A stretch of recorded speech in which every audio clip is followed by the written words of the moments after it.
મારે તમને એ કહેવું છે ભલા માણા કે કોરોના વાયરસ કરતાંય કામ ક્રોધના વાયરસ બહુ ભંગાર છે હો ભાઈ. હા, કોરોના તો 400 મહિનાનો છે, એ તો આજ છે ને કાલ જાહે બી. અને આ જે કામ ક્રોધના જે વાયરસ, ચોરીના ને કામના ને વ્યસનના, આ વાયરસો જીવને બહુ દુઃખી કરે છે, એ જાતા નથી. એક ભાઈને એની પાડોશણીમાં એ જ થઈ ગયેલું. તે પછી તો શું છે કે આમ ચિંતામાં માંદો મીડ્યો પડવા. વાસના છે ને, વાસના એ માણાને રોગ વધારે. હા, તમે જોજો, જે માણસનું મન ક્યાંય આસક્ત જ ન થતું હોય, ક્યાંય ચોંટતું જ ન હોય, ક્યાંય આસક્ત ન થતું હોય, એ માણસને કોઈ દી ટેન્શન ન આવે. જેટલી આસક્તિ, જેટલી વાસના, જેટલો રાગ, એટલું માણસને ટેન્શન વધે. એ ચિંતિત એટલો રહ્યા કરે. તો મહાભારતની કથા સાંભળીએ છે, શાંતનુ રાજા પીળા પડી ગયેલા, પીળા ફિક્કા પડી ગયેલા.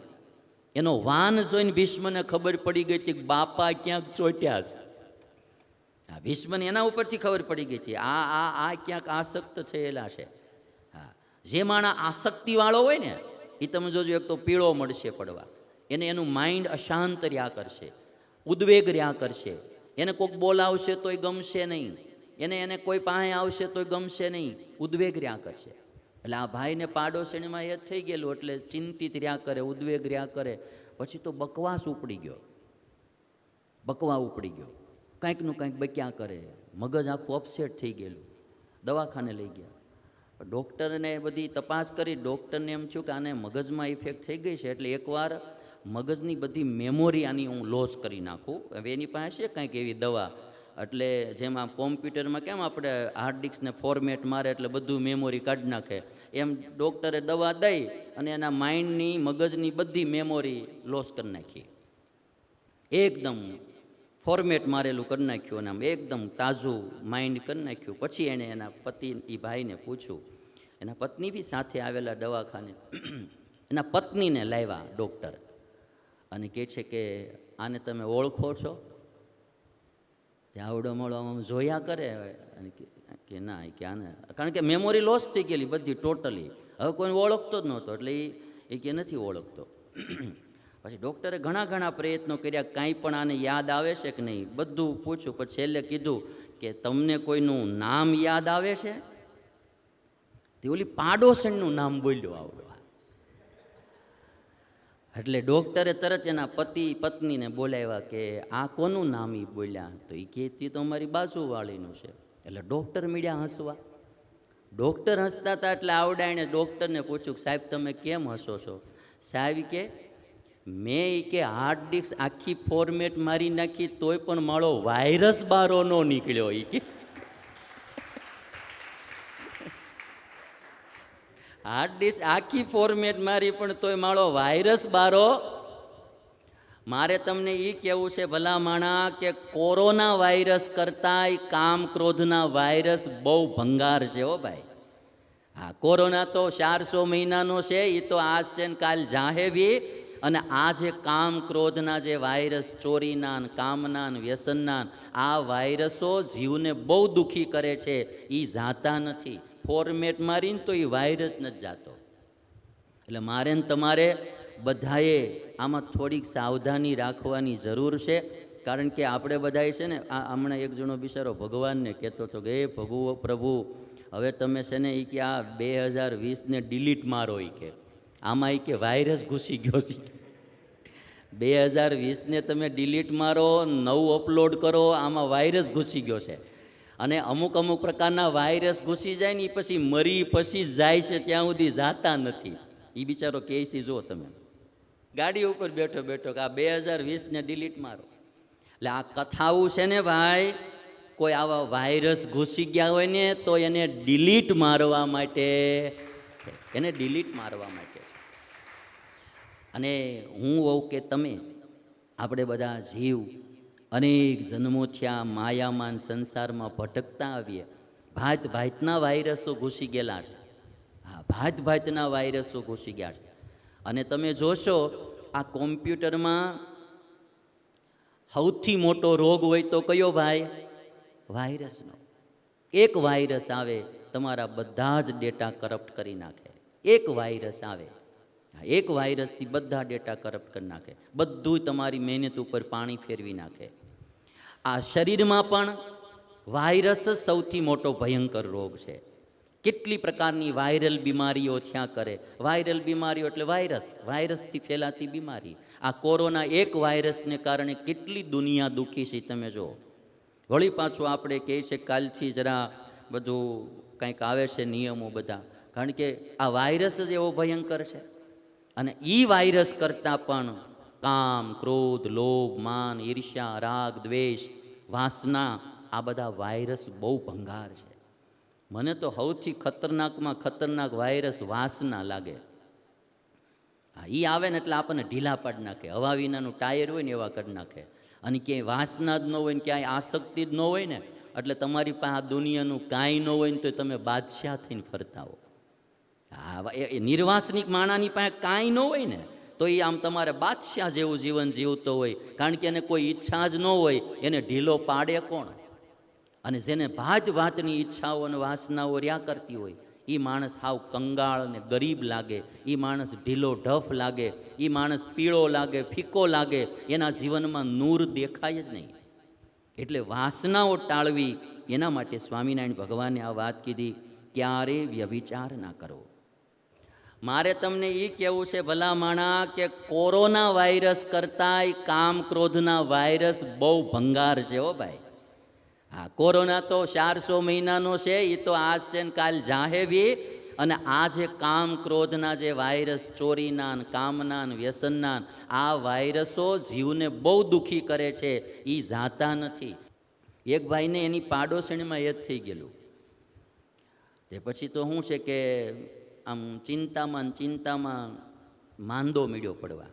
વાસના છે ને, વાસના એ માણાને રોગ વધારે.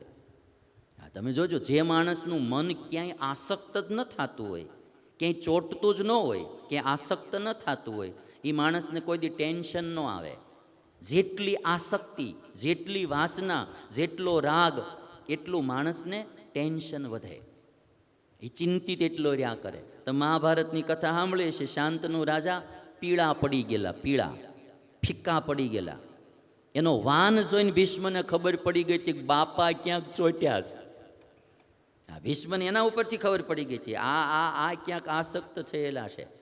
હા, જે માણસ આસક્તિવાળો હોય ને એ તમે જોજો, એક તો પીળો મળશે પડવા, એને એનું માઇન્ડ અશાંત રહ્યા કરશે, ઉદ્વેગ રહ્યા કરશે, એને કોઈક બોલાવશે તોય ગમશે નહીં, એને કોઈ પાસે આવશે તોય ગમશે નહીં, ઉદ્વેગ રહ્યા કરશે. એટલે આ ભાઈને પાડોશણીમાં એ થઈ ગયેલું, એટલે ચિંતિત રહ્યા કરે, ઉદ્વેગ રહ્યા કરે. પછી તો બકવાસ ઉપડી ગયો, કાંઈકનું કાંઈક બક્યા કરે, મગજ આખું અપસેટ થઈ ગયેલું. દવાખાને લઈ ગયા, ડૉક્ટરને બધી તપાસ કરી. ડૉક્ટરને એમ થયું કે આને મગજમાં ઇફેક્ટ થઈ ગઈ છે, એટલે એકવાર મગજની બધી મેમોરી આની હું લોસ કરી નાખું. હવે એની પાસે છે કાંઈક એવી દવા, એટલે જેમાં કોમ્પ્યુટરમાં કેમ આપણે હાર્ડ ડિસ્કને ફોર્મેટ મારે એટલે બધું મેમોરી કાઢી નાખે, એમ ડૉક્ટરે દવા દઈ અને એના માઇન્ડની, મગજની બધી મેમોરી લોસ કરી નાખી. એકદમ ફોર્મેટ મારેલું કરી નાખ્યું અને આમ એકદમ તાજું માઇન્ડ કરી નાખ્યું. પછી એણે એના પતિ, એ ભાઈને પૂછ્યું, એના પત્ની બી સાથે આવેલા દવાખાને. એના પત્નીને લાવ્યા ડૉક્ટર અને કહે છે કે આને તમે ઓળખો છો? આવડો મળો આમ જોયા કરે અને કે ના, કે આને, કારણ કે મેમોરી લોસ થઈ ગયેલી બધી ટોટલી, હવે કોઈ ઓળખતો જ નહોતો, એટલે એ કે નથી ઓળખતો. પછી ડૉક્ટરે ઘણા પ્રયત્નો કર્યા, કાંઈ પણ આને યાદ આવે છે કે નહીં, બધું પૂછ્યું. પછી છેલ્લે કીધું કે તમને કોઈનું નામ યાદ આવે છે? તે ઓલી પાડોશણનું નામ બોલ્યો આવડો. એટલે ડૉક્ટરે તરત એના પત્નીને બોલાવ્યા કે આ કોનું નામ એ બોલ્યા? તો એ કહેતી તો અમારી બાજુવાળીનું છે. એટલે ડૉક્ટર મીડ્યા હસવા. ડૉક્ટર હસતા હતા એટલે આવડાઈને ડૉક્ટરને પૂછ્યું કે સાહેબ તમે કેમ હસો છો? સાહેબ કે મેં કે હાર્ડ ડિસ્ક આખી ફોર્મેટ મારી નાખી તોય પણ મારો વાયરસ બારો ન નીકળ્યો. એ કે હાર્ડ ડિસ્ક આખી ફોર્મેટ મારી પણ તોય મારો વાયરસ બારો. મારે તમને એ કહેવું છે ભલા માણા કે કોરોના વાયરસ કરતાંય કામ ક્રોધના વાયરસ બહુ ભંગાર છે હો ભાઈ. હા, કોરોના તો 400 મહિનાનો છે, એ તો આજ છે ને કાલ જાહે બી. અને આ જે કામ ક્રોધના જે વાયરસ, ચોરીના ને કામના ને વ્યસનના, આ વાયરસો જીવને બહુ દુઃખી કરે છે. એ જાતા નથી, ફોર્મેટ મારીને તો એ વાયરસ નથી જાતો. એટલે મારે ને તમારે બધાએ આમાં થોડીક સાવધાની રાખવાની જરૂર છે. કારણ કે આપણે બધાએ છે ને, આ હમણાં એક જણો બિચારો ભગવાનને કહેતો હતો કે હે પ્રભુ, હવે તમે છે ને એ કે આ 2020ને ડિલીટ મારો, એ કે આમાં એ કે વાયરસ ઘૂસી ગયો છે. 2020ને તમે ડિલીટ મારો, નવું અપલોડ કરો, આમાં વાયરસ ઘૂસી ગયો છે. અને અમુક અમુક પ્રકારના વાયરસ ઘૂસી જાય ને એ પછી મરી પછી જાય છે, ત્યાં સુધી જાતા નથી. એ બિચારો કહે છે, જુઓ તમે ગાડી ઉપર બેઠો બેઠો કે આ 2020ને ડિલીટ મારો. એટલે આ કથાઓ છે ને ભાઈ, કોઈ આવા વાયરસ ઘૂસી ગયા હોય ને તો એને ડિલીટ મારવા માટે, એને ડિલીટ મારવા માટે. અને હું હોઉં કે તમે, આપણે બધા જીવ અનેક જન્મોથી આ માયામાન સંસારમાં ભટકતા આવીએ. ભાત ભાતના વાયરસો ઘૂસી ગયેલા છે. હા, ભાત ભાતના વાયરસો ઘૂસી ગયા છે. અને તમે જોશો આ કોમ્પ્યુટરમાં સૌથી મોટો રોગ હોય તો કયો ભાઈ? વાયરસનો. એક વાયરસ આવે, તમારા બધા જ ડેટા કરપ્ટ કરી નાખે. એક વાયરસ આવે, એક વાયરસથી બધા ડેટા કરપ્ટ કરી નાખે, બધું તમારી મહેનત ઉપર પાણી ફેરવી નાખે. આ શરીરમાં પણ વાયરસ જ સૌથી મોટો ભયંકર રોગ છે. કેટલી પ્રકારની વાયરલ બીમારીઓ થયા કરે. વાયરલ બીમારીઓ એટલે વાયરસ, વાયરસથી ફેલાતી બીમારી. આ કોરોના એક વાયરસને કારણે કેટલી દુનિયા દુઃખી છે તમે જુઓ. વળી પાછું આપણે કહે છે કાલથી જરા બધું કંઈક આવે છે નિયમો બધા, કારણ કે આ વાયરસ જ એવો ભયંકર છે. અને એ વાયરસ કરતાં પણ કામ, ક્રોધ, લોભ, માન, ઈર્ષ્યા, રાગ, દ્વેષ, વાસના, આ બધા વાયરસ બહુ ભંગાર છે. મને તો સૌથી ખતરનાકમાં ખતરનાક વાયરસ વાસના લાગે. હા, એ આવે ને એટલે આપણને ઢીલા પાડી નાખે, હવા વિનાનું ટાયર હોય ને એવા કરી નાખે. અને ક્યાંય વાસના જ ન હોય ને ક્યાંય આસક્તિ જ ન હોય ને, એટલે તમારી પાસે આ દુનિયાનું કાંઈ ન હોય ને તો તમે બાદશાહ થઈને ફરતા હો. હા, એ નિર્વાસનિક માણાની પાસે કાંઈ ન હોય ને તો એ આમ તમારે બાદશાહ જેવું જીવન જીવતો હોય. કારણ કે એને કોઈ ઈચ્છા જ ન હોય, એને ઢીલો પાડે કોણ? અને જેને ભાત ભાતની ઈચ્છાઓ અને વાસનાઓ રહ્યા કરતી હોય, એ માણસ હાવ કંગાળ અને ગરીબ લાગે, એ માણસ ઢીલો ઢફ લાગે, એ માણસ પીળો લાગે, ફીકો લાગે, એના જીવનમાં નૂર દેખાય જ નહીં. એટલે વાસનાઓ ટાળવી, એના માટે સ્વામિનારાયણ ભગવાને આ વાત કીધી, ક્યારે વ્યભિચાર ના કરો.